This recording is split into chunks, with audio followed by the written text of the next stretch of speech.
Welcome to our cultural competency training. I am Jasmine Craig. Here are the lesson objectives for this training. Number one, to understand what cultural competency is and what it isn't.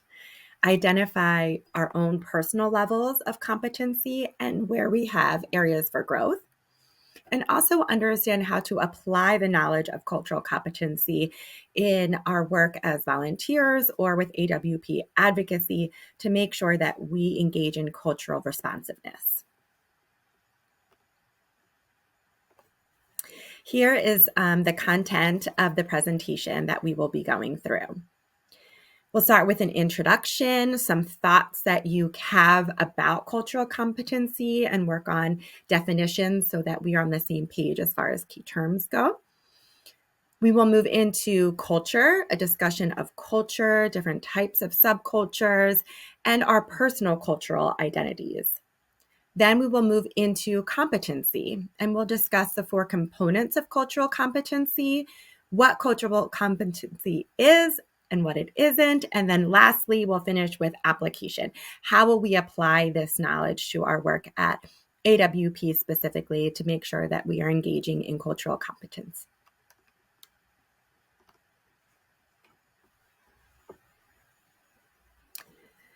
Before we begin, we definitely want to acknowledge that some of this information can be activating. It also can challenge some of our biases or preconceptions that we might have. So please take this as a learning opportunity, right? This is a training so that we can grow in our knowledge and awareness. Making sure that we are understanding the difference between what might make us uncomfortable and what is doing us harm, right? What is providing or giving or activating emotional harm. So as we go through the presentation, please keep that in mind. I want to challenge you to stay in the space if it feels a little bit uncomfortable, so that you can grow a little bit in our knowledge areas. But if something feels emotionally harmful, please do what you need to do to practice self-care, and also make sure that you correspond with a representative from a woman's place so that we can have a dialogue about that. Please take the time, if you need to pause this training video, to prep your internal landscape, because like I said, we are going to be talking about things that might challenge some of our preconceptions or our personal stereotypes or biases. And so we want to make sure that we are doing what we can to provide internal space for growth, and that we are ready to be challenged or be a little bit uncomfortable. And then, of course, making sure that we have realistic expectations, right? As we will discuss, cultural competency isn't like a finish line or an end result that we are trying to achieve. It is a process. So we're making sure that we have realistic expectations about where we are, how we can hold ourselves accountable, how AWP can hold us accountable in cultural competency, and making sure that we are just developing and learning and applying this knowledge together. So your responsibilities as a participant in this training is to practice self-care, self-advocacy, and self-accountability. Do what you need to practice self-care for yourself. Hit pause, take some deep breaths, do whatever you need to do. And of course, self-advocate for yourself. Again, if you need to contact AWP because something in this presentation felt harmful to you or confusing, please do that. And also self-accountability, making sure that we do prep our internal landscape and we are holding ourselves accountable to integrating this knowledge to the best of our abilities. My responsibilities as a facilitator and as the instructor is to make sure that I am participating in safe and inclusive dialogue, that I am creating an emotionally safe space for you, and providing safe materials. So again, if any of that does not feel safe, if it feels harmful, hold me responsible, please, and reach out. All right, so because this is a video and not very interactive, For our icebreaker, we are going to begin thinking about different cultures. And I'm going to ask that you kind of just hold space and do this silently.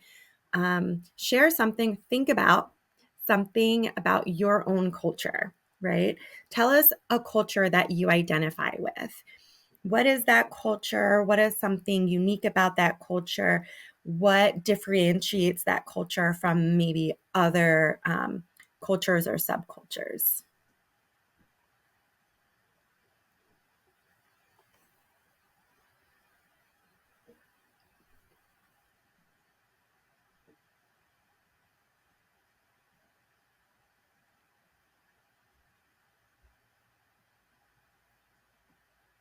So I will share a culture that I belong to is the Black culture.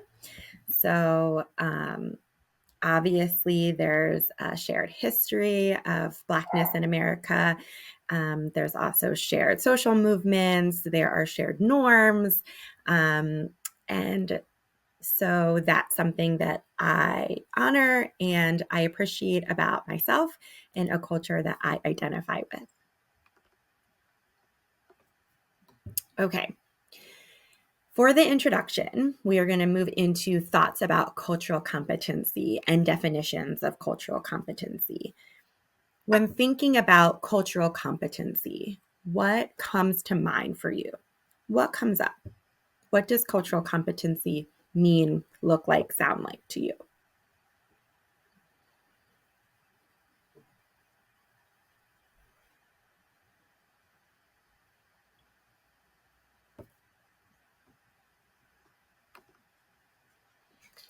Here are some definitions that explain a little bit more about what cultural competency is. And there are 4 different definitions here because there isn't just one definition that outlines cultural competency. So I picked these 4 because I believe that they touch on cultural competency in a way that reflects the values and mission of AWP and who we want our advocates and volunteers to be as we engage in cultural responsiveness. You can think about whether any of these definitions speak to your initial thoughts of cultural competency, what it is, what it sounds like, what it looks like. So definition 1 says, the ability to participate ethically and effectively in personal and professional intercultural settings. Definition 2 is the ability to effectively interact with people from cultures different from one's own, especially through a knowledge and appreciation of cultural differences. Definition 3. At the individual level, this means as an examination of one's own attitude and values and the acquisition of the values, knowledge, skills, and attributes that will allow an individual to work appropriately in cross-cultural situations.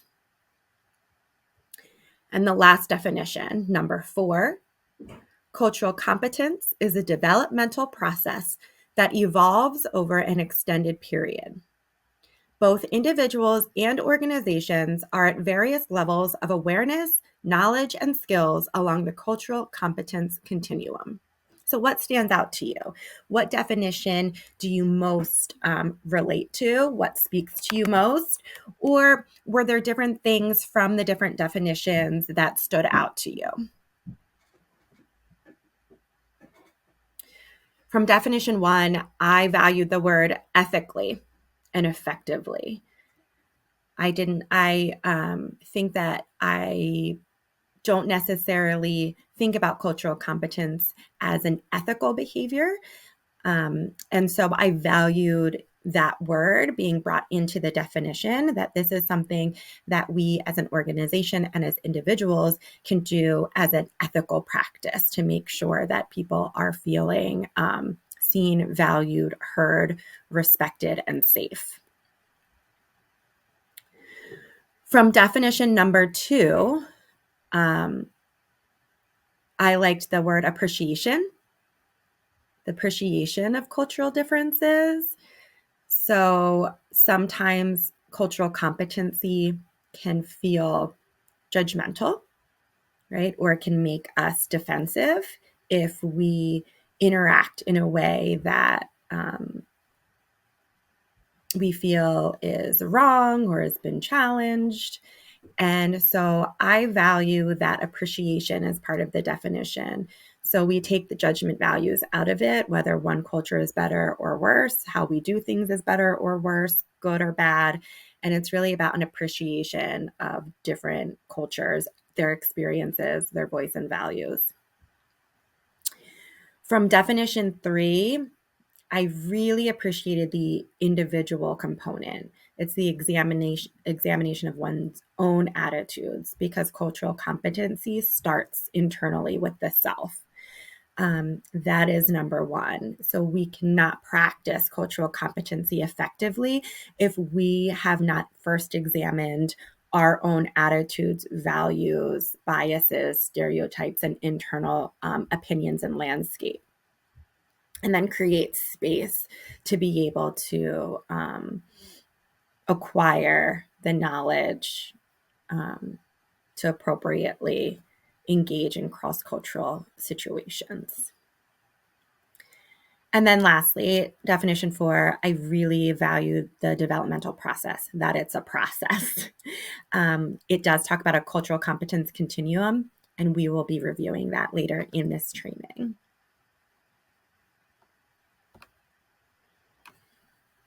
All right, so now that we have an understanding of cultural competency definitions, we kind of have a shared language now of what cultural competency means and how we will be using it during this training. We are going to move into culture, a discussion of what culture is, types of subcultures, and our own personal cultural identity, so that we can begin to start doing that internal work before moving into our cultural competence continuum. So culture.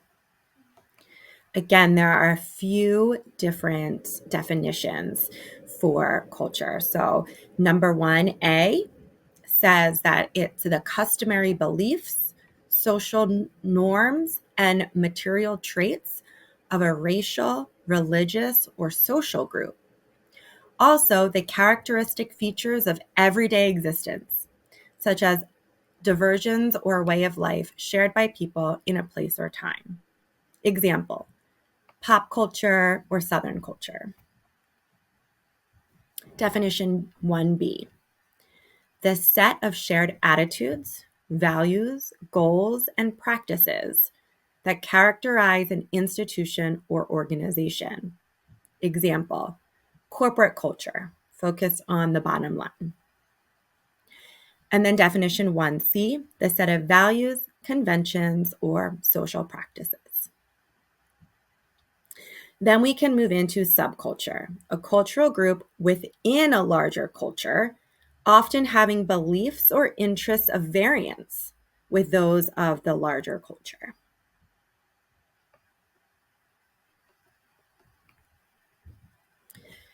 So take a moment and reflect on cultures and subcultures that you see in Bucks County, that you see in America.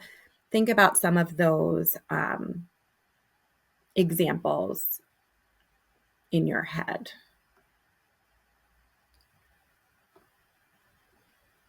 And then we'll move on to an activity. So again, we're not going to be sharing out this activity. You're not going to be required to submit this activity, but it is something that I want to encourage you to engage with because it's a way for us to really start interacting with this content and how do we apply it to ourselves and then our work with AWP.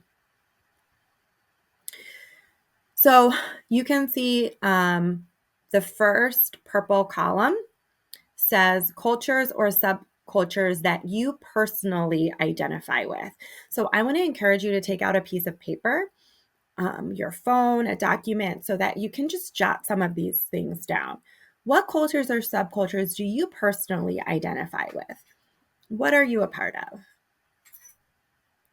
And then you can see on the other purple column, it says cultures or subcultures that you don't personally identify with, but you might interact with.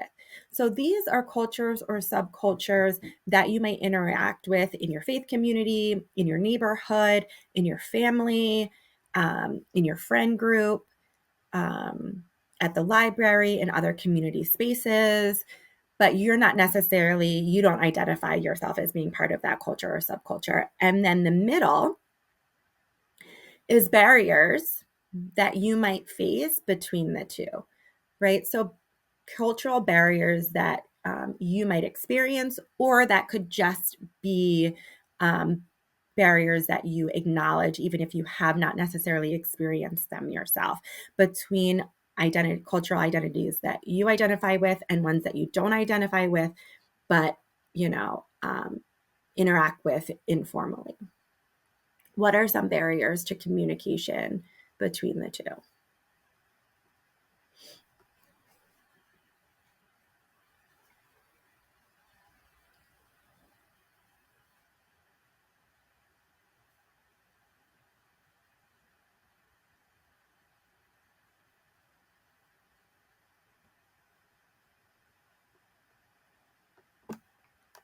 I'm going to interrupt you for a minute. I just want to clarify that when you think about barriers, it's not just communication. I apologize. I want you to think about all of those things that we identified as being part of culture, right? So think about barriers to bridging the gap, relation to communication, or norms, values, expectations, preconceptions, stereotypes, ignorance, fear, etc. Okay, carry on.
Okay, let's finish up your lists.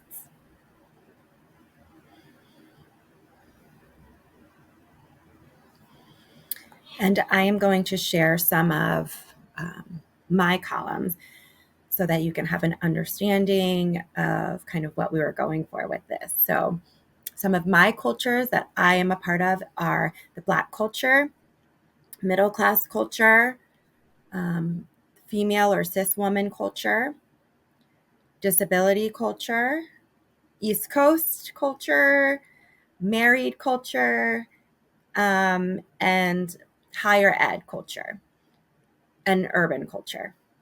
Some of my subcultures are biracial, so that's a subculture of the Black culture. Um, I have an invisible disability, so that's a subculture of disability culture. I have an interracial marriage, so that's a subculture of married culture. And I am suburban urban, which is a subculture of the urban culture. Cultures and subcultures that I don't identify with but might interact with include the Hispanic or Latinx culture. So I have neighbors that are Hispanic and Latinx, as well as cousins who are also Spanish speaking or bilingual. Country culture or rural suburban culture, the blue collar culture, white suburban culture, and the upper class culture. So living in Bucks County from where I grew up in Philadelphia um, made me interact more with some of these cultures that I don't identify with and wasn't necessarily familiar with some of the norms, values, expectations. So for barriers, I did bring in some ignorance, preconceptions, and stereotypes in knowing how to interact with some of these different cultures and subcultures that I interacted with and currently interact with informally. So, funny story is my husband. So he has introduced me to more of the rural, suburban, white, blue collar, farm country culture. So his family owns a farm. They've had it for, generations. And um, when my kids were little, we're taught like we're young elementary, we went to the family farm, had a bonfire, hanging out with the family, with the cousins, and I got really fearful and anxious because I wasn't sure where my elementary school kids were. And the rest of the family were very comfortable with saying, oh, they're just out in the farm, riding on the hay wagons or the RVs or whatever. And I'm looking out and all I see is like darkness, right? And fields and hills. And it gave me anxiety. And that was just my cultural barrier of I'm used to, being out in the neighborhood, playing, around the community, knowing which, houses had like their motion sensor lights and being able to just play out in the streets and in the area, knowing that, neighbors had an eye on you, right? And it felt much safer for me to have my kids kind of run around the neighborhood versus in this like vast, dark, field and hills of the farm. And for my husband, it's opposite, right? He would feel much more nervous having his kids kind of run around the neighborhood in the evening versus on his farm. So that was a cultural barrier that I identified. And it's been fun to be able to learn so much more about the country culture and adapt and adopt some of the values and norms of the culture. But it definitely took me some time to adjust and identify stereotypes that often led to some fears that I had about the culture that I married into.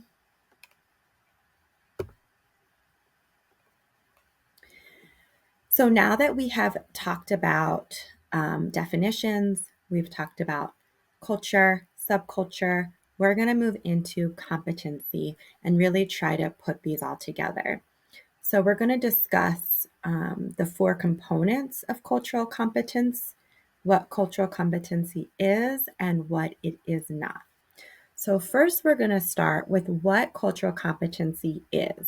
Again, this is making sure that we are all on the same page as far as language goes and expectations go when talking about cultural responsiveness. So we'll start with what it is and kind of bounce back and forth between the two columns. So, cultural competency is a spectrum. It is not a goal line or a finish line. It's a continuum, right? So, again, when we remember a definition that we read previously, it is a process. Okay. It's not something where you're going to get this training and you're going to be able to check it off and say, I am completely culturally competent, right? That's not the way that it works. It is personal awareness and a way to measure our own knowledge gaps. It is not meant to provide guilt, embarrassment, or insecurity about our knowledge gaps, about our stereotypes, about our biases, about our different experiences or a different lens of life and living. Okay. So, cultural competency is a way for us to acknowledge differences and also grow in empathy and understanding as to what different cultures experience, the needs of different cultures, what barriers that they may experience in society or institutionally, in a way for us to consider whether if we perpetuate some of those barriers or if we can help to reduce some of those barriers. And remember, one of our other definitions talked about appreciating the different cultures and learning how to value them. Cultural competency is holding curiosity and wonder. So this, I think, is really essential to cultural competency. Okay, so again, we talked about maybe letting go of judgment. This is self-judgment and judgment of others, and just holding curiosity and wonder. When we are approaching individuals or families, or even interacting on a community level with different cultures and subcultures, if we are leading with curiosity and wonder, it helps to deflect some of the defensiveness or judgment that we might have or insecurities that we might have, right? We're being curious about why are they responding that way? Why did they prioritize this? I wonder what value this person or this culture has. And how can I understand this more, right? It is cultural competency encourages growth, expansion, and evolution. It is not a how to. Okay. So I think that pretty much is self explanatory. It's a process. We want to continue to grow, but it is definitely not a how to be more culturally competent, right?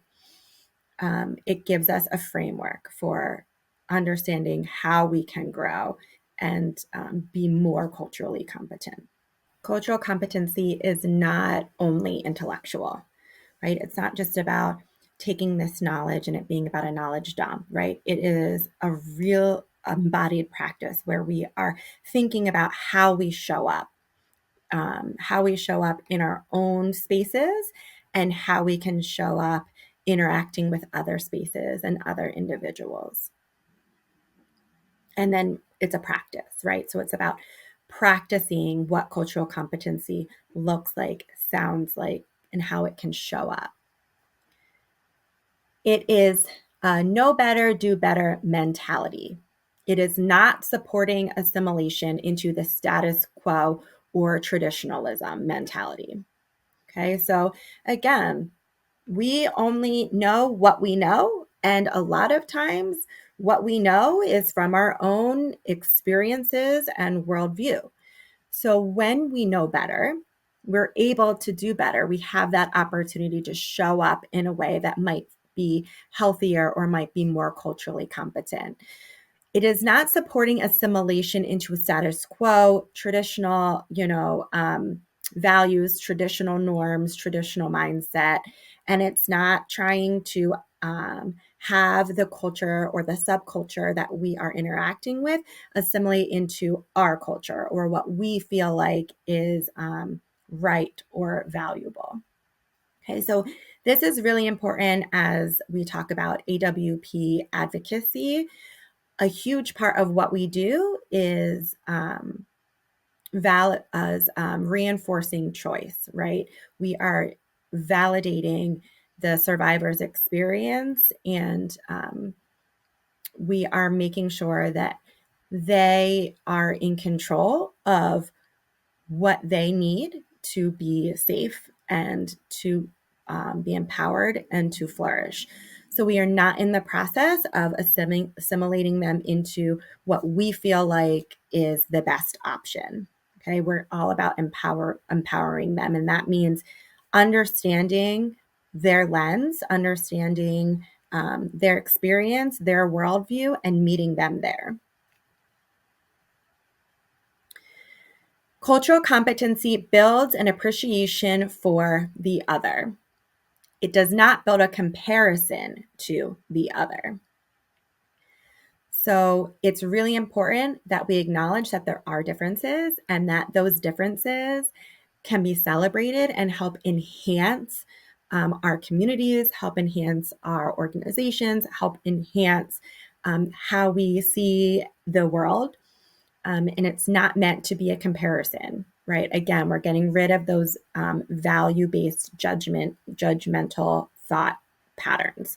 Okay, so it's not that this is better or worse, or good or bad. We are appreciating that it is just different and opening up to curiosity and wonder about that. Cultural competency challenges biases, stereotypes, preconceptions, and judgments. It is not used to confirm biases, stereotypes, preconceptions, and judgments.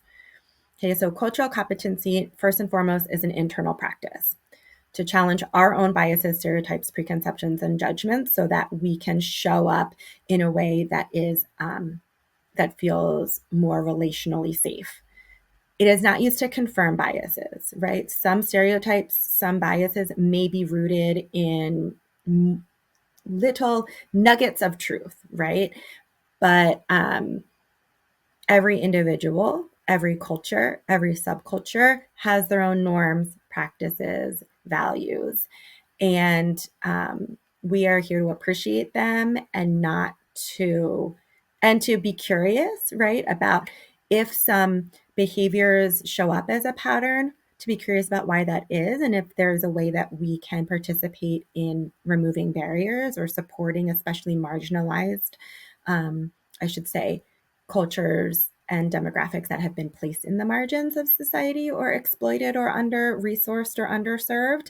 But it's not about confirming these biases or seeking out kind of cultural norms so that we can confirm our own stereotypes. Okay. Cultural competency is understanding that different is just what it is without a value label of good, bad, better, or worse. We talked about that a lot, right? It's just acknowledging that it's different. And what does that mean? What does that mean? And how can we respond to that difference in a way that feels safe, healthy, empowering, and encouraging?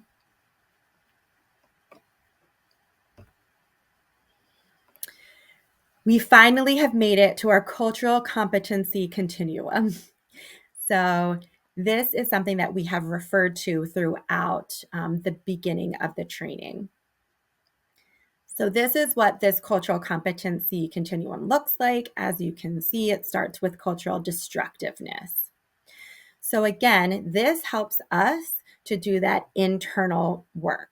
Okay, we can constantly check back and see where we are in this continuum, and we might be at different places on this continuum in relation to different cultures and subcultures. Okay, so cultural destructiveness, this is when we are causing harm, when our ignorance, stereotypes, biases, fears, etc., are causing harm to other cultures and subcultures in the way that we show up, in the way that we talk, in the ideologies that we hold. Then we move to cultural incapacity. Okay, so cultural incapacity means that we do not hold the capacity to do the internal work that is necessary to build cultural competence. Okay, so we have not prepped our internal landscape. So we have not done the work of identifying where we might have knowledge gaps or biases or stereotypes. We are incapable of kind of viewing any other or engaging with any other culture except the ones that we belong to. Then we have cultural blindness. So this is that idea of color blindness, right? So I think a lot of people say, well, I don't see color, right? Or I'm colorblind, as a way to communicate that they reject oppression and racism.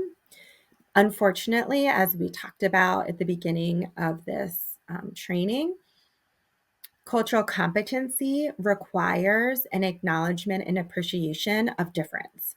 So cultural blindness means that we can't appreciate, engage with, see, and value the differences of other cultures and subcultures that we interact with. That also means that we can't celebrate those differences, and we can't also be intentional about dismantling barriers or inequities that those cultures might face because we're blind to them. So further up the cultural competency continuum, we have cultural pre-competence. So cultural pre-competence means that we have done some of that internal prep work. We are acknowledging that there are other cultures and subcultures in our area, area, as well as just who we interact with formally and informally. So there is an awareness. There might even be a desire to engage with those cultures and subcultures. And then we have cultural competence. So cultural competence is we've done the internal work. We know that there are other cultures, subcultures. We've acknowledged that and their differences. We have a desire to interact with those cultures and subcultures. And then cultural competency is understanding how to respond and interact with those cultures in a way that reduces harm, is healthy, and is validating. So it doesn't mean that, and that allows us to have more of an internal space to learn from these cultures and to adjust the ways that we respond to these different cultures and subcultures. So when we are talking about cultural competency, we are beginning this reciprocal relationship. Okay. And then cultural proficiency is kind of where we would love to live, right? It's this idea that cultural competency is ongoing. We are culturally proficient in a way where we have done all of our internal work. We feel very comfortable in understanding how to engage with a variety of different cultures or subcultures. We feel comfortable in stepping into those cultures or subcultures in a way that reduces harm, increases reciprocity, is always a posture of curiosity, of learning, and of partnering, right? Where we are continuing to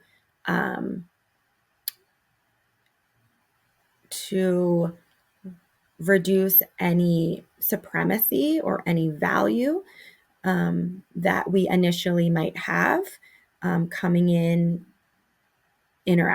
different interactions with cultures, right? And by supremacy, I mean my way is better, right? Trying to impose your values, your norms, etc., onto those cultures. So I think sometimes when we try to engage with cultures, we unintentionally come in with the perspective of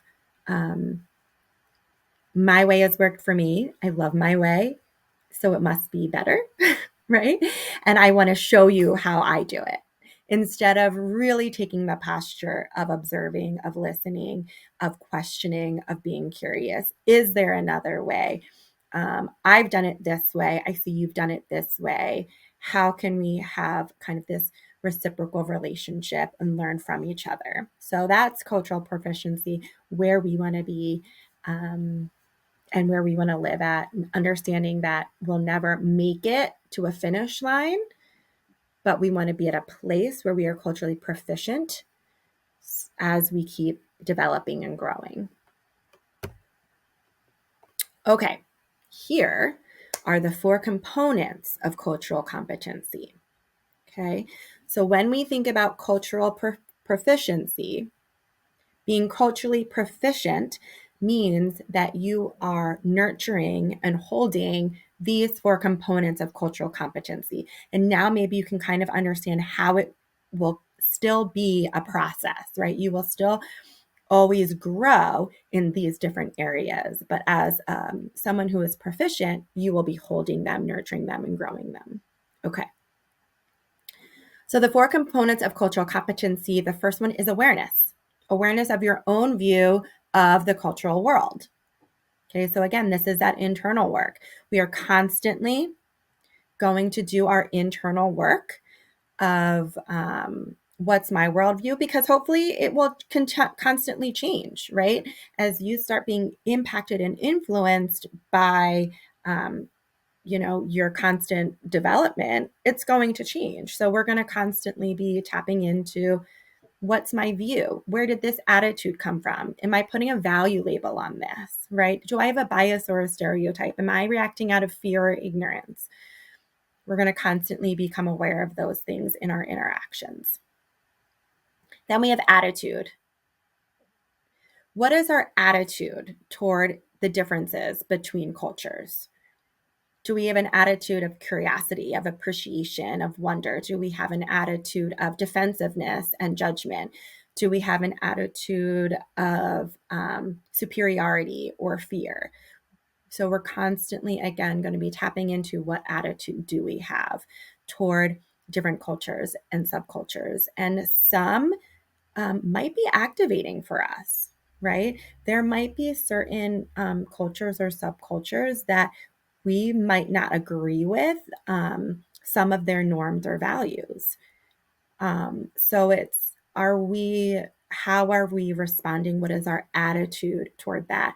And how do we acknowledge that it's okay for us internally to not be a part of that culture, to not choose to be a part of that subculture, but still hold curiosity, still hold respect, still reduce judgment when interacting with those subcultures. For AWP specifically, I am thinking about subcultures in DV, domestic violence, that have to do with substance abuse disorder. Okay, so what are our attitudes toward individuals who are part of that culture and that subculture? How are we going to respond and interact? We might have our own judgments, biases, stereotypes. So making sure that we are aware of that. Another subculture in the DV, survivor experience might also be being unhoused, right? So what are our thoughts about people who who are experiencing homelessness or are unhoused? Do we have stereotypes, biases around that? We also might have different attitudes toward parenting choices and survivalism, right? What DV survivors, how they decide to parent, the choices that they decide to make because of survivalism, right? Making sure that we are removing judgments when it comes to interacting with them and checking our attitude, how we are engaging internally with those different subcultures. The third component of cultural competency is knowledge. What is our knowledge level of diverse cultural beliefs, views, and practices? So again, where do we have knowledge gaps? Right? And how can we make sure that we are doing what we can to educate ourselves and not relying on participants of those cultures to educate us, right? There's probably a lot of knowledge out there that we can do that work of educating ourselves without relying on the labor of individuals from that culture. And a lot of knowledge acquisition is observation. It's just sitting with someone, learning, being in community with them, talking with them, and really taking a posture of listening and being present and being curious. And then when you learn, when you know that you're engaging with a culture or a subculture that you're unfamiliar with, making sure that you aren't being intentional about any knowledge gaps that you might have. And then, of course, skills.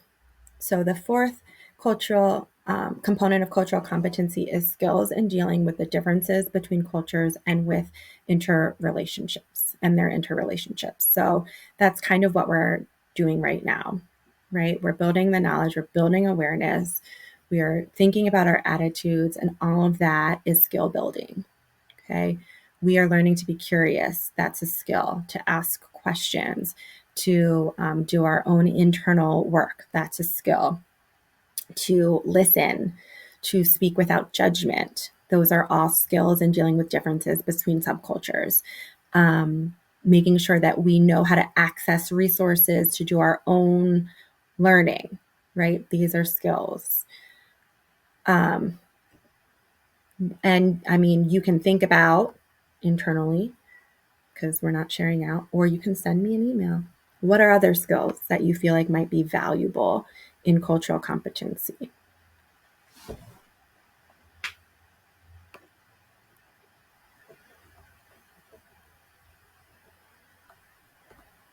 All right. We are moving into our last section of our training today, which is application. We have reviewed a lot. We have talked about definitions, we've talked about culture, subculture, what cultural competency is, what it isn't. We talked about the cultural competency continuum, the 4 components of cultural competency. We've done some internal work about what cultures and subcultures we're a part of and any barriers that we can identify, what cultures and subcultures that we interact with informally or formally in our respective lives. So now it's time to apply this information specifically through the lens of AWP and PCADV, which is the Pennsylvania Coalition Against Domestic Violence, who also feels like cultural competency and developing a cultural responsive plan is essential in our work as advocates and volunteers.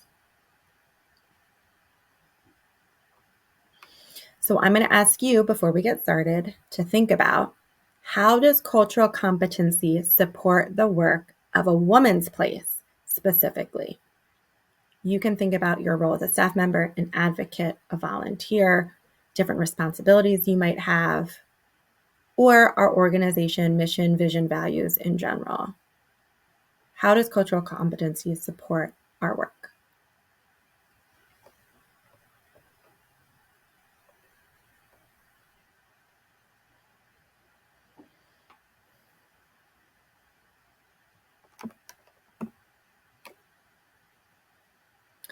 Well, we are a trauma-informed organization. So what that means is that we need to understand trauma culture, right? We need to understand survivalism. We need to understand some of the norms and values around individuals who are a part of trauma culture. We also follow the JARS advocacy model, which is justice, autonomy, restoration, and safety. So we need to understand how to advocate in a way that respects and supports cultural norms and standards, especially when it comes to justice, right? What is just, what is right, what is lawful for this culture and subculture? This individual is in part of a culture or subculture. Are there barriers to receiving justice? Are there institutionalized or social barriers to receiving justice? We also have to think about advocacy, right? We talked about this earlier in the training where we're not trying to assimilate that culture or that subculture into our culture or way of thinking, what we value, what we think might be right. We are going to acknowledge that they have the control and power to do what they feel is right, especially as it relates to their own cultural norms, standards, and values.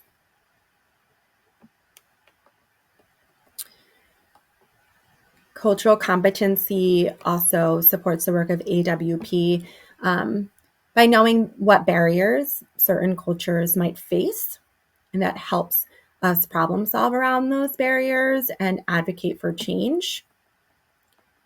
And of course, the posture of an advocate is listening. It's listening and support, which is also a posture of cultural competency. It's an understanding that survivors are the experts of themselves, and our own cultural lenses, preferences, biases shouldn't become a barrier for them receiving support and care.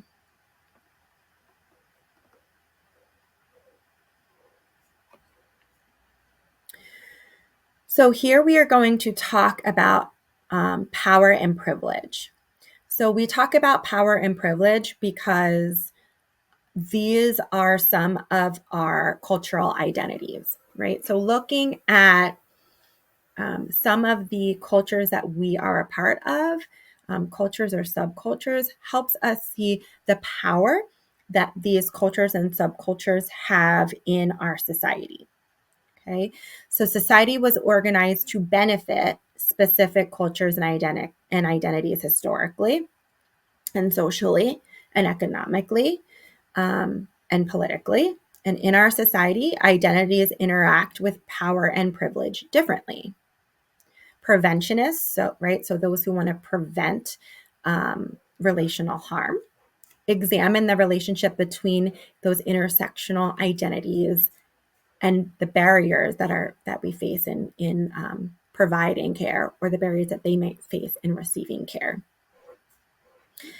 So please, again, this is part of our internal work. This might make us uncomfortable. We might not want to think about the fact that we have power or privilege in, society, and that other people don't, especially when we see people as being equal. And we can see people as being equal as far as their value as a human being, and still acknowledge that access and opportunity and power is not equitable, right, in a lot of our social structures and institutions. So here are a few of the identities and cultures that we can belong to. So as you get closer to the middle of the circle, that means those are people that hold more power in our society. And then the further you get, you move from the center of the circle, kind of the less power we have in and privilege we have in society. Okay. So when it comes to citizenship, if you are a citizen, you hold the most power and privilege, right, in our society. if you are white, if you have post-secondary education, if you are heterosexual and neurotypical, if you have a robust mental health, if you have a slimmer or athletic body size and shape, if you own property, if you are wealthy or upper middle class, if you speak English, and if you are cisgender, specifically a cisgender man. So as you can see, and when we talk about intersectionality or intersectional identities, which was first coined by Kimberly Crenshaw, when talking specifically about Black identities and where power is held in Black cultures and subcultures, we can use that understanding of intersectionality to see how power is distributed on an individual basis, right? So for instance, I might be, well, I told you that I have some disability. So that moves me a little bit further out from power. But I also have a post-secondary education. So that moves me closer to power, right? But, and I own my own property and I'm a citizen. So all of those are kind of close to power. But I am a Black woman. So both of those are a little bit more removed from power. And so you can start to see where some of these intersections come. So in some places in society, I might hold some power and I might have some privilege. In other places, I don't. So I might have some more economic privilege because I own property. I might have some generational privilege. But I might lose social power because of my race or my ability or my gender. Okay, so that's where intersectionality comes to play.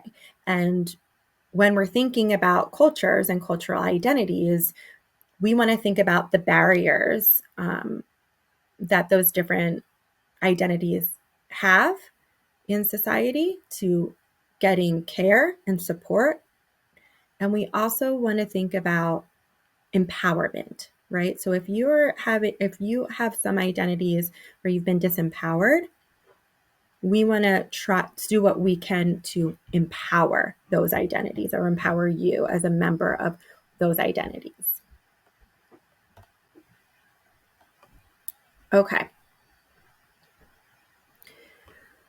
So again, when thinking about empowerment, when thinking about privilege, when thinking about who has been intentionally and systematically marginalized or disempowered or exploited, we want to think about the function of supremacy. So we've talked about how in cultural competency, we want to make sure that we're extending power, we're nurturing power, we're extending curiosity.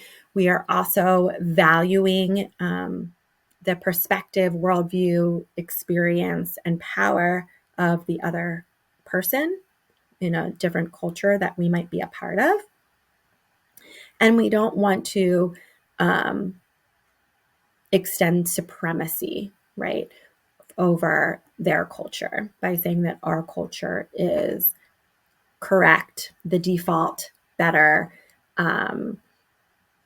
etc. Right?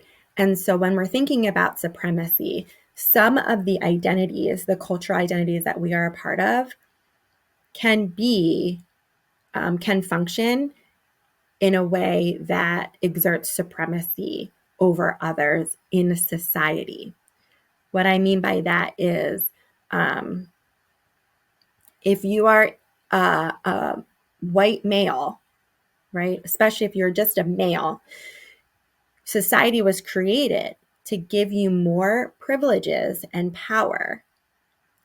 So you are a part of a culture, an identity that exerts supremacy over others, specifically non-cisgender males, right? Or so women, non-binary, or trans individuals.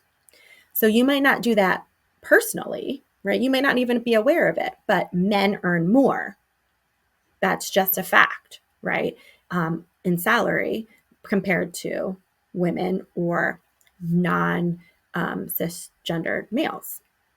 So that identity functions as an extension of supremacy.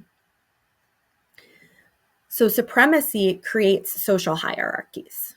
Okay, we talk about this with English speaking individuals versus non-English speaking individuals, right? There's limited access, and then that creates kind of a social hierarchy. And we can think about, lots of different identities in the wheel that we just reviewed. Supremacy creates a socialized norm or default. Okay.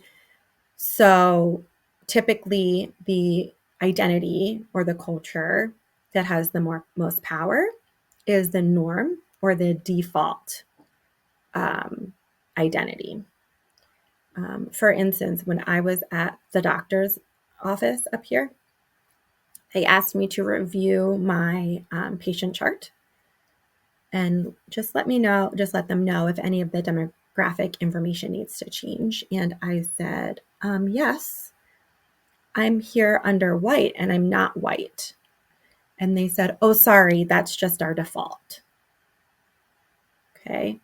So that was like a microaggression to me, where I felt like I had to exert my power, right? I felt like I didn't want to just be, I didn't want my identity to be invisible because of the default in the system, right? I wanted there to be an intentionality about empowering me and my identity, especially because it was like my medical chart. So that's a kind of an idea of norm or default. Supremacy also generates a construction of mainstream and normal and marginalized, right? So this again has to do with the social hierarchies. What is mainstream? What is the default? What is the norm? Are those identities that are given more power and privilege. It perpetuates unconscious bias. And it also is a form of normalized violence. So supremacy is violence. It creates invisibility. It creates disempowerment. It creates, again, a perpetuation of bias or stereotyping. Identities that have been marginalized are at a greater risk for experiencing trauma from microaggressions, generational survivalism, institutional barriers, invisibility or invalidation, and barriers to access resources. So why does this matter? Because again, we want to make sure that we are tapping into our own internal landscapes.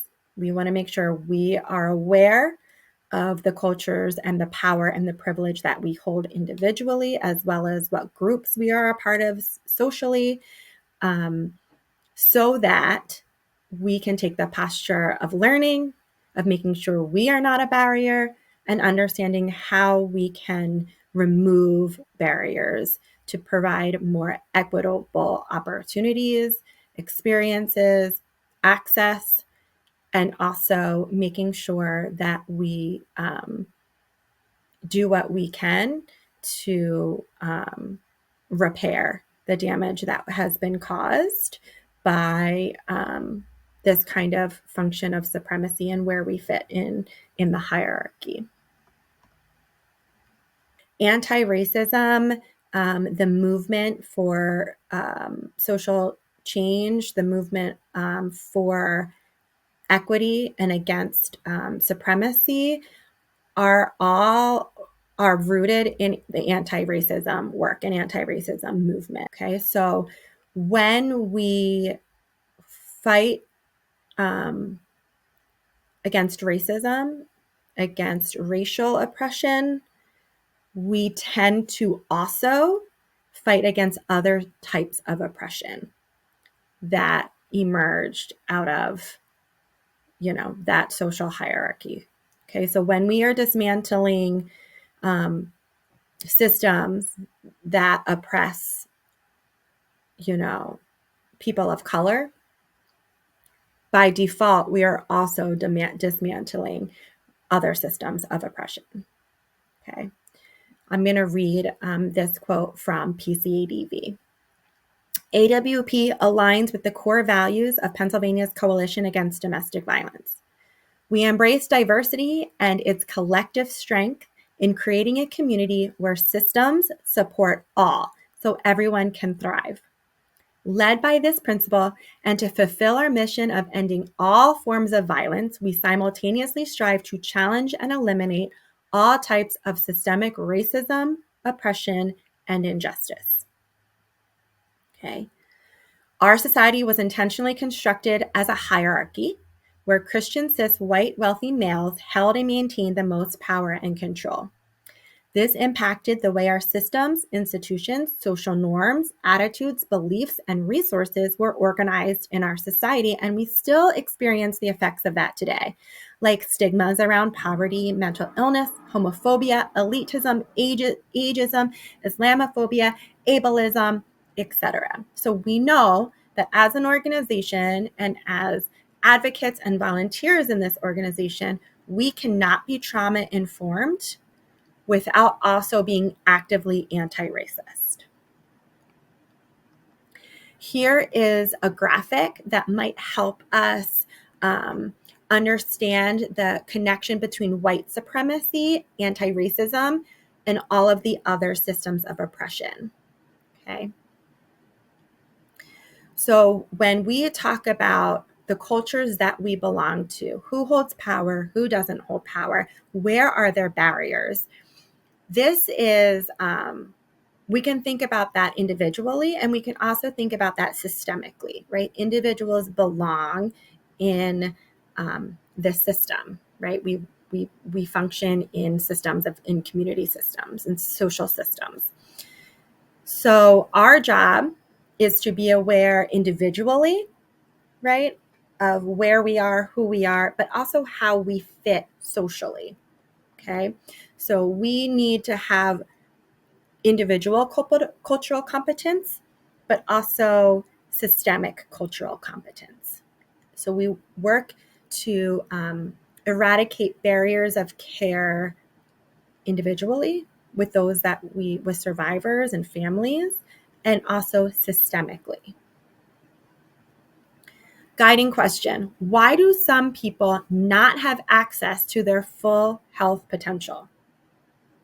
Right? So when we're talking with survivors, when we're talking about how individual and families fit into the larger context of society and community, we're asking these questions.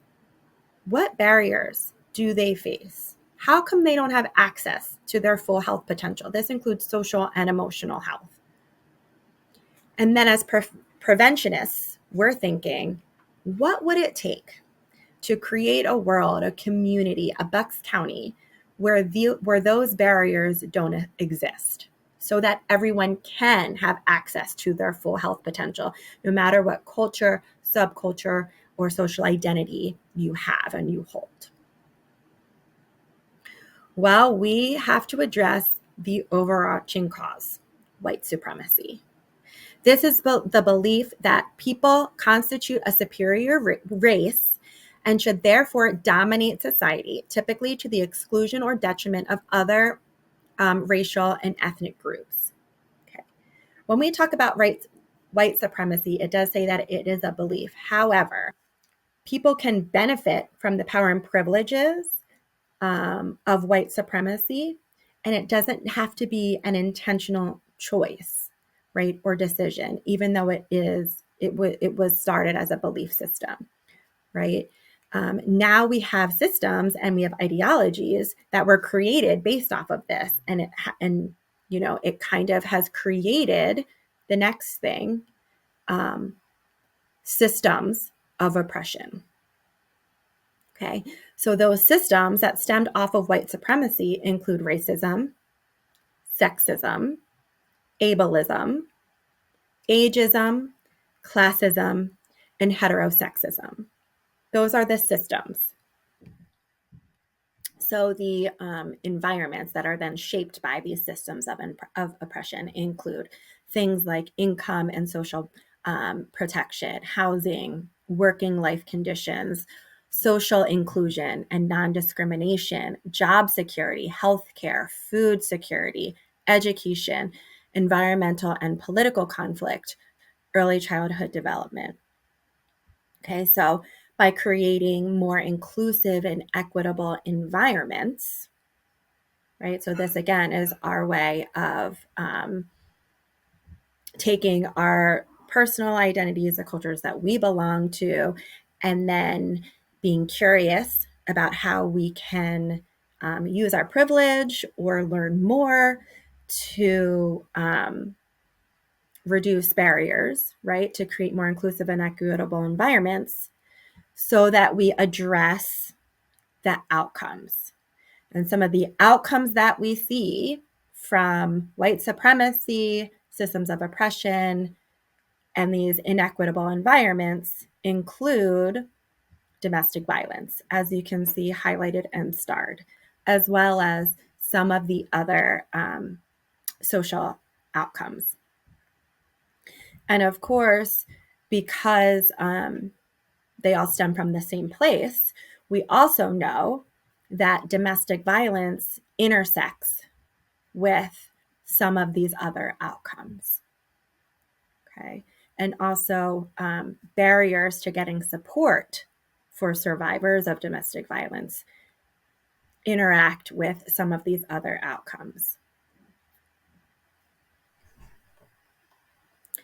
So next, we're going to watch a few videos that also help to explain some of this concepts, the anti-racism and the work to end white supremacy and how it interacts with domestic violence.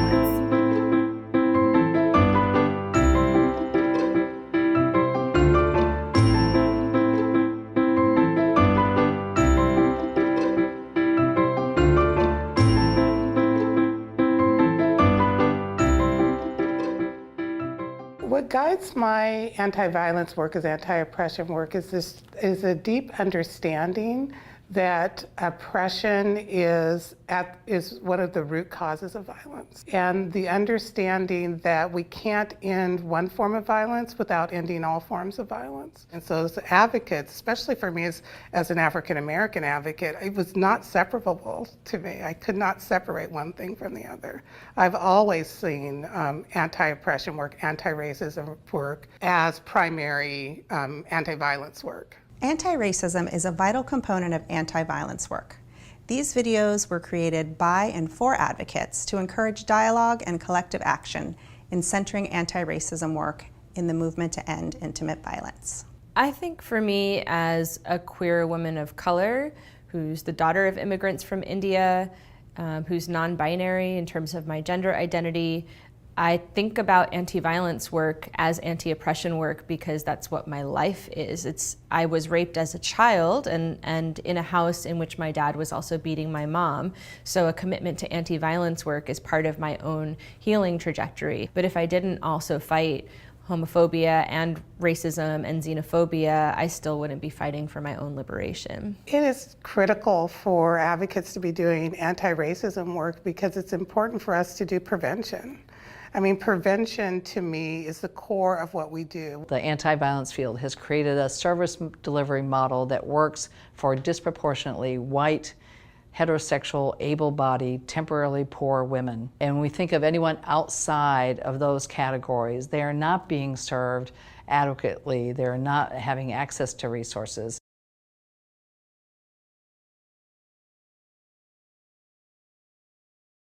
I see racism as part of this constellation of oppression, each interacting with the other, influencing the other, compounding the other. I see racism as part of a of an intersectional relationship with power. And so for me, that is the core of racism, this intersectional relationship with power based on white supremacy. And you'll see it in all forms of oppression. Racism looks different in terms of different countries in the world. In the United States, racism is specifically when somebody's prejudice is backed up by the way the state is set up, by the laws and the institutions and the policies of that government actually sanctioning or supporting someone's personal prejudice. And so in the United States, this is a country that was founded on the genocide and enslavement of indigenous people here, and then later the kidnapping and enslavement of people from Africa. And when you look back at the founding laws and policies of the United States, we see that people who were indigenous or who were enslaved Africans were not considered human beings. They were considered property. Native people in the United States were not even given the right to vote until the 1920s. And so there's a long legacy of the prejudice of the white people who founded the United States. We need to acknowledge that when people were enslaved, they were also raped systematically. And this has been well documented.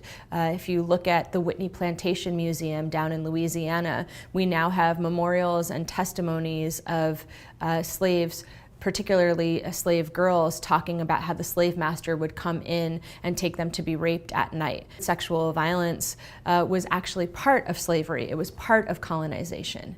And so if we want to end intimate violence, if we want to end child sexual abuse, if we want to end sexual violence in the United States, we have to grapple with the history of racism and colonization and slavery in this country. It's actually part of the work together.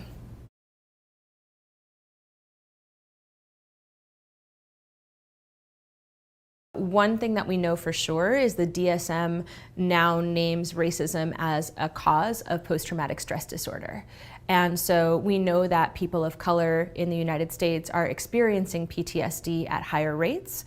We also know that when a parent, for example, is living with PTSD, their judgment may be impaired if they get triggered. They may not be able to act with love in a moment of being triggered and may be more likely to yell at their child, for example. So there's part of the cycle of violence there. For people of color, particularly poor people of color who are being heavily policed, who are being over-incarcerated, we know that oftentimes in interactions with police, people's lives are on the line, people are being raped by the police, particularly for transgender and queer people of color, for Black people, for indigenous people. When you're absorbing that level of violence, violence is a learned behavior. And that lesson comes back into your homes, back into your communities. And so, I think it's a very difficult burden that we have as people of color who have survived violence to name the rates at which we experience it from the people that we love. And if we really want to end intimate violence, ultimately we have to end white supremacy. And that burden is also on our white allies to help us undo this very violent system that we're all living within and in which people of color are suffering the most. It's not our fault that we ended up in the situation where racism and white supremacy are as prevalent as they are. It is not our fault. And it is totally possible for us to take this on in our lives. I know that as advocates, we all want to leave the world in a better place than when we came into the world. And by being deliberate about ending racism, by approaching the work with joy and delight in ourselves and in the humanity that we see in others, it's a win-win situation. There's no way we can lose.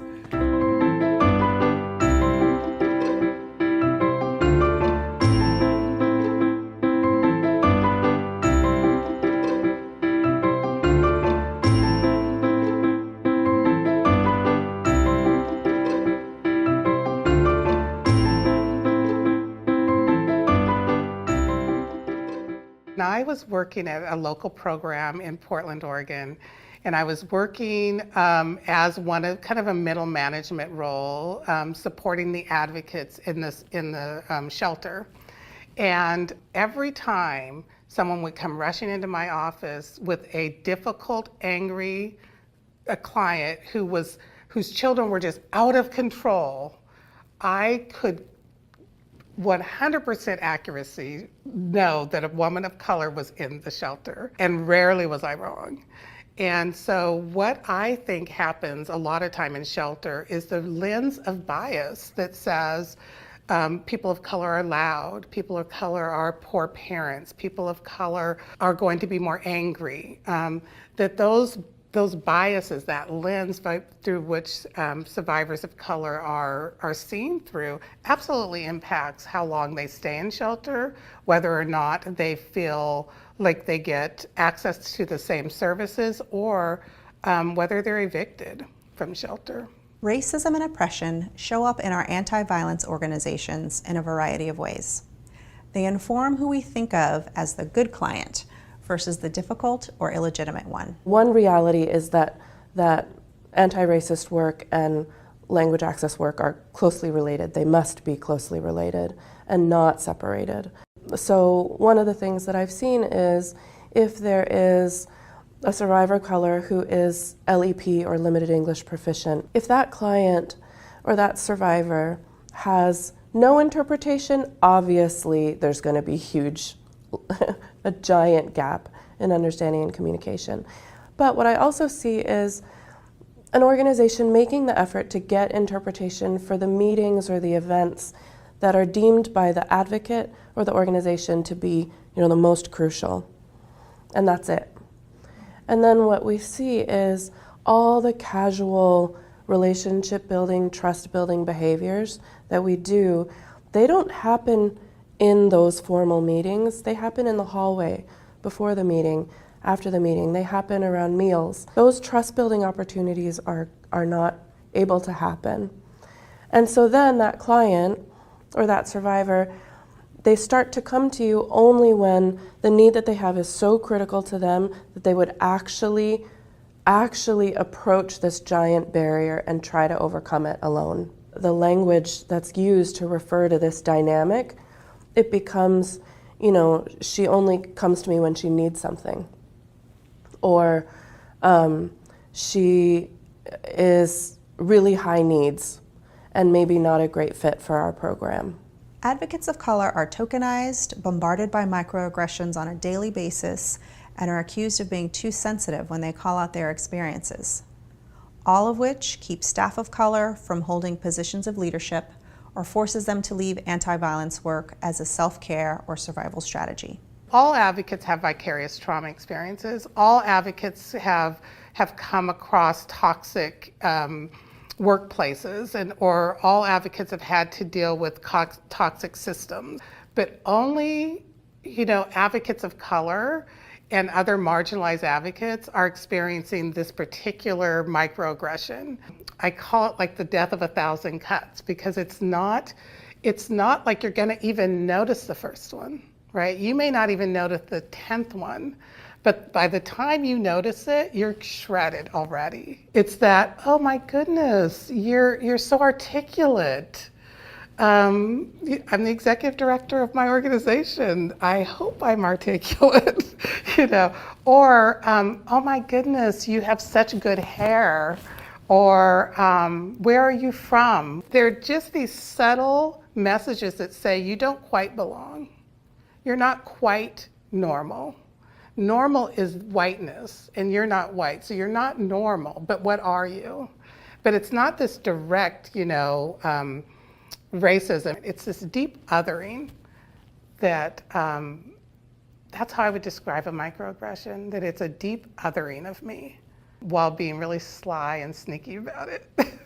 When I graduated from college and got my first job in the field, I was told that it was my role to make conference arrangements, to edit Word documents. I was out as a survivor, and every time I was experiencing some level of re-traumatization of reading the testimonies of women of color who were talking about how the prosecution process was re-traumatizing. My boss, who was a white, older woman, told me that it was probably because of my trauma that I was just not fit to be part of the work, and that not every survivor was cut out to have a long career in this movement. And when I asked for mentorship and I asked for political education and asked for roundtables, the deputy director of the organization, who was a white lesbian, called me into her office and said, well, we're not here to mentor you. This isn't college, this is a job. Really, when I'm talking to young advocates of color, I say all the time that we have to include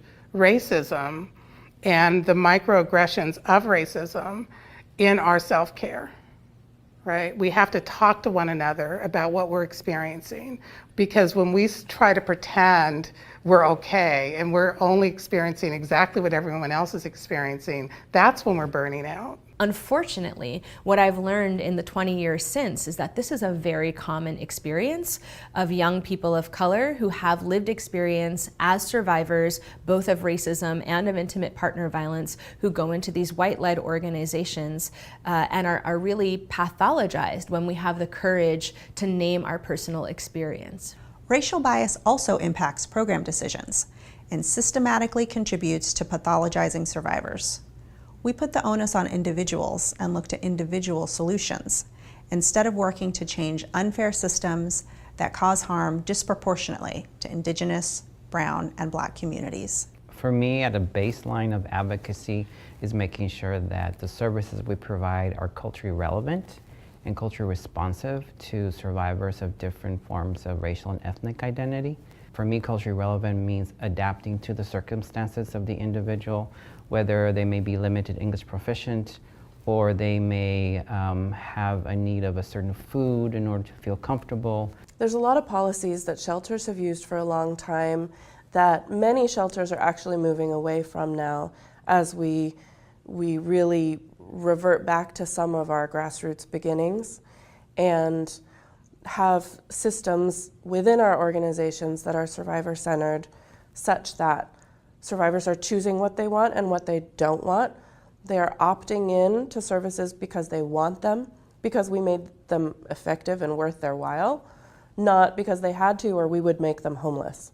We also see how racism in the broader systems that advocates and survivors have to come into contact with perpetuate harm and violence. The way that systemic racism looks in the anti-violence field is that decades ago, even though women of color said don't go in that direction, the white women who had the power decided to really invest completely in the criminal justice system as the solution to intimate partner violence, to sexual assault, and all the ways that women and gender nonconforming folks are harmed. That we know now, of which women of color knew 40, 50 years ago, does not serve communities of color and in fact creates more harm. Early in my work life, I was a prosecutor in a domestic and sexual violence felony unit. I could see early then, and I didn't have the language for it, how the system was actually harming particularly Black women, women of color, gender nonconforming folks. What I understand now is that the decision that was made to invest in the criminal justice system as a solution to domestic and sexual violence has actually contributed to the over-incarceration, the over-criminalization of communities of color. And we have to begin to step away and find other ways of community accountability and transformative justice that work for everyone.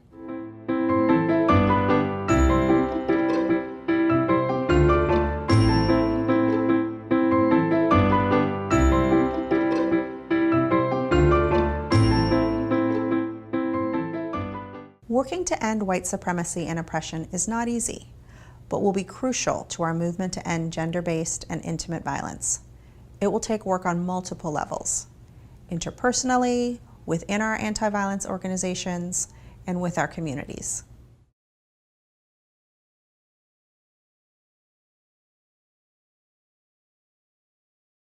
Anyone who has positional authority needs to be attentive to doing their own work first, and that this work to undo racism cannot be on the backs of women of color in our organizations. I'm talking to the folks that identify as white folks to say you have to do your own work first, and you have to make sure that you're not creating more emotional labor, unpaid emotional labor for the women of color in your organization. It's important as advocates do this anti-racism work on an interpersonal level that we do not conflate discomfort, which is a time when you're learning and growing and stretching, with the idea of safety. This is not about being unsafe, it's about being uncomfortable and learning and growing into a new world. What in your mission and your vision is speaking to, the work that is nonstop? How are staff supported to have these conversations with each other? What kind of commitments are you making? How are you making those commitments, directly to the public, to your participants who come in for services, when you are, recruiting potential board members, when you are looking for volunteers? That has to be in the conversation all the time. We say we're doing anti-violence work and anti-oppression work, then what are we for? And we're for liberation, we're for healing and transformative justice. And so what does that actually mean? How do we put practices behind the words that we're throwing out there? And for us, it's not just a mission statement, but it's something that we are constantly checking in with each other about. We have an anti-oppression agreement that we have our staff, volunteers, our members sign, and we go through it not just like, here's this document that you should read and sign, but we go like one by one reading this document together, and really talking about like, what are the things that come up?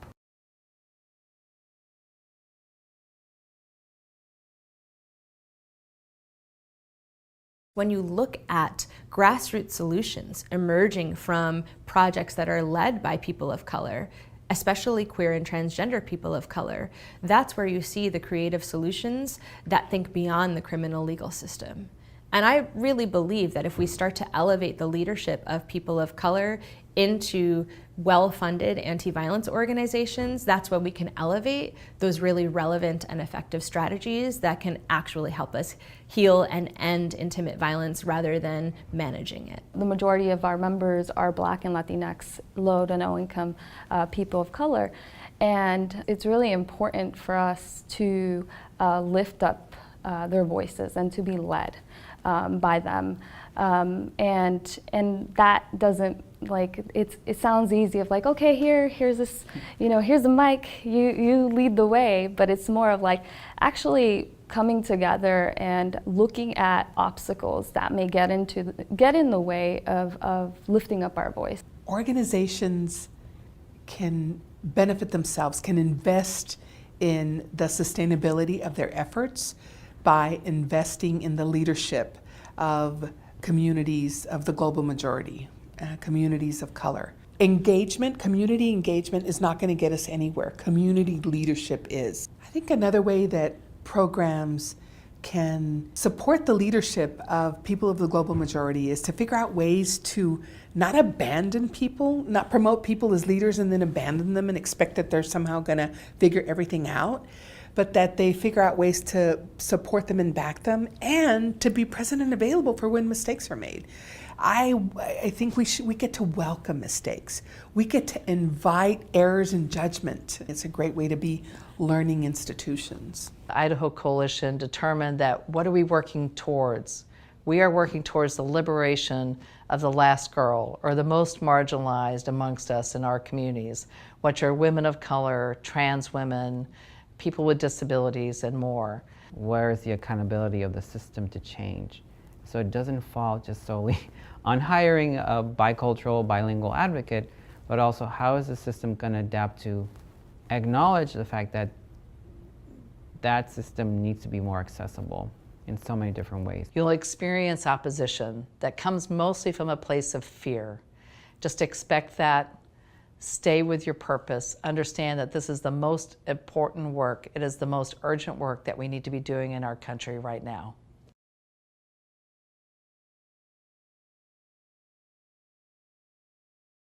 I think as an organization that supports survivors, it's really our responsibility to address the conditions that our participants are living in. Our participants are mostly Black and Latinx folks. They experience high rates of incarceration, deportation, and poverty. For us, it was necessary to do organizing around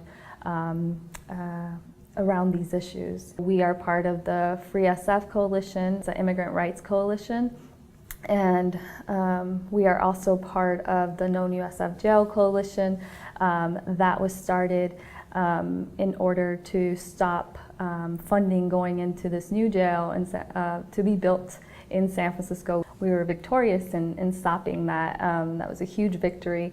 That without the allies and the partnerships we have now, we wouldn't have been able to do that. The Oregon Coalition has been doing anti-racism work for over 30 years. One of the things I'm most excited about right now is our interruptions toolkit that looks at how do we do interruptions of oppression in all areas of our lives, from professional to personal to systemic, and what do those interruptions look like? And so it's a really fun way to begin to do this work.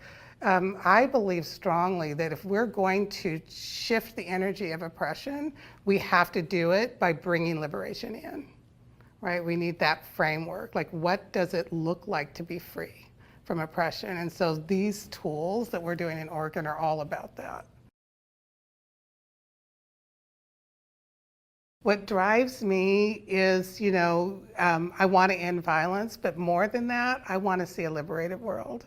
And so when I say to keep the vision or the framework of liberation in mind, liberation looks like us living in a world where we're nurturing toward one another, but also in a world where we're allowed to be our own beautiful best self, a world that accepts all the differences and all of the complexities that can show up as human and welcomes them. And so when I center that, I get excited about this work. That's the kind of joy that that gets you up in the morning every morning for 35 years.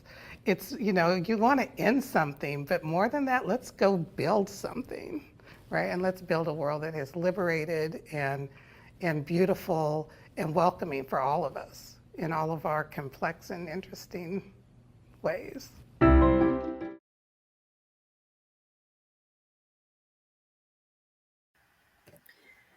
Thinking through those videos, what stood out to you? Was anything a powerful takeaway for you? Was anything confusing for you? How might you engage cultural competency in your role at A Woman's Place? Thinking through those videos, all of the other material that we've discussed in this training. Lastly, I would encourage you to take a cultural competency self-assessment.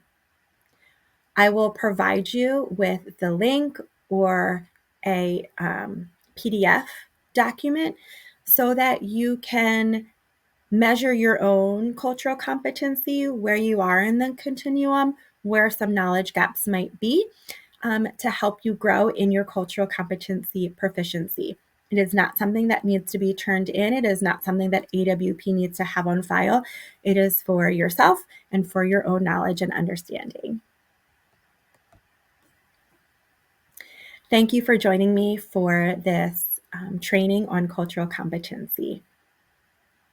We appreciate your dedication to advocacy and supporting survivors of domestic violence, as well as helping to end domestic violence in Bucks County.